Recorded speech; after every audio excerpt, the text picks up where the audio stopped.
What's up, fight fans? It's your man 3K the Boss, aka Mr. Two Hands Up. You already know what it is. And once again, welcome back to Reaper Gang Radio. Man, this is some bullshit. And I just wanted to state something in this part 2 on the Dillian Whyte versus, the WBC top-ranked toxic fandom and all of the corruption that is boxing. Now, I understand where people are coming from when they say, yo, it's been 4 years, Dillian Whyte's already been through so much, F it, he might as well take the 80-20, take the 80-20. No, that's not how it works. Now, I want you guys to look at it from this perspective. I'm about to lend to you. Now, if Dillian Whyte was just to take it, however they give it to him, in which they've been screwing him over for the past 4 years. I mean, what does that look like in the future, considering this is a business for Dillian Whyte? Well, let me tell you if it's never popped in your mind. I mean, it's been 4 years.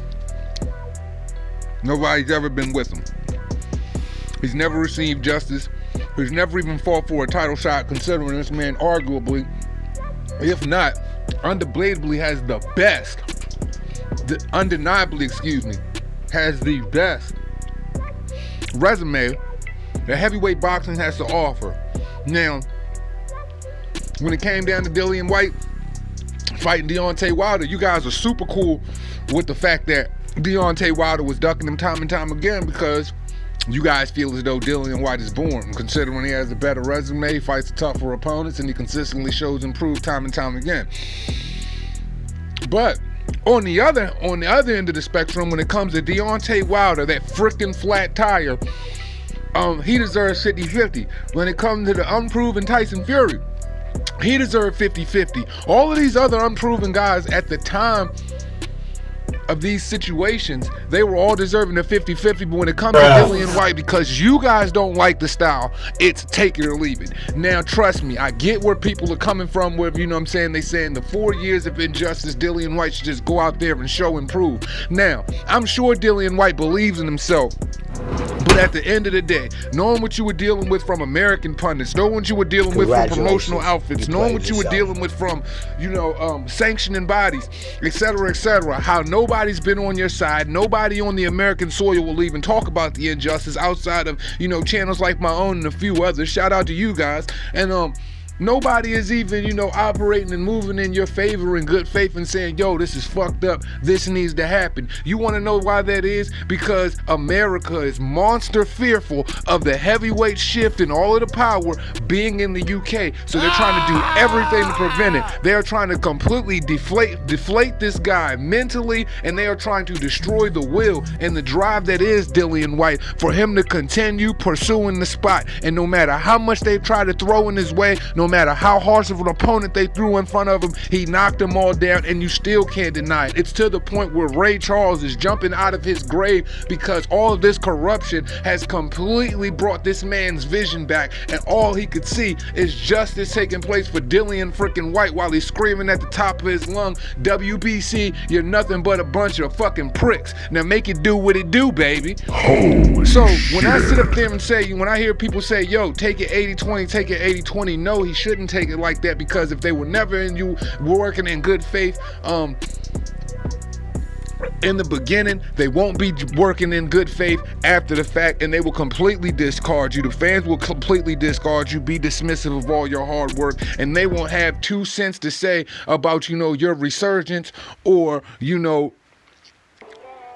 how the future of your paydays and how the future of Dillian Whyte looks like. Because if a fighter who has put in all of the work Dillian Whyte has put in has to sincerely take it or how he leaves it when he's on the right side of things, imagine what it looks like if he loses all of that leverage.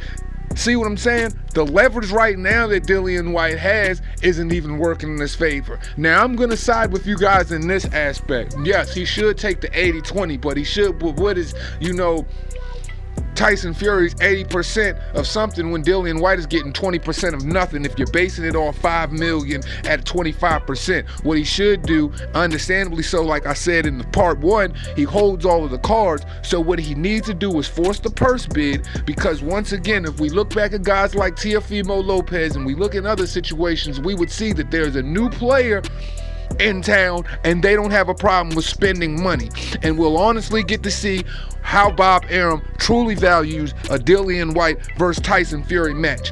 Man, that fight is valuable, and they know it. And for real, he is monster fearful, and he's monster fearful of it going to purse bid, because they already know with Triller making, unexpected splashes, with Eddie Hearn not afraid to throw that money around. We're talking about a top 5 heavyweight clash when Eddie Hearn is already responsible for one taking place in Usyk versus Joshua 2, and then say he's responsible for Dillian Whyte versus Fury 2. Oh my God, once again, so much clarity in the heavyweight division, and really we'll get to where we need to get to.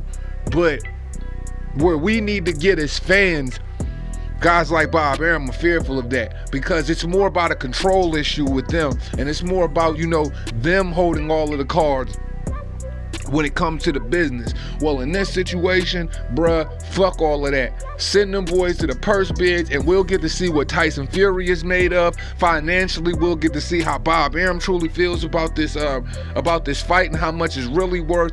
And hopefully we can see a great boxing match take place.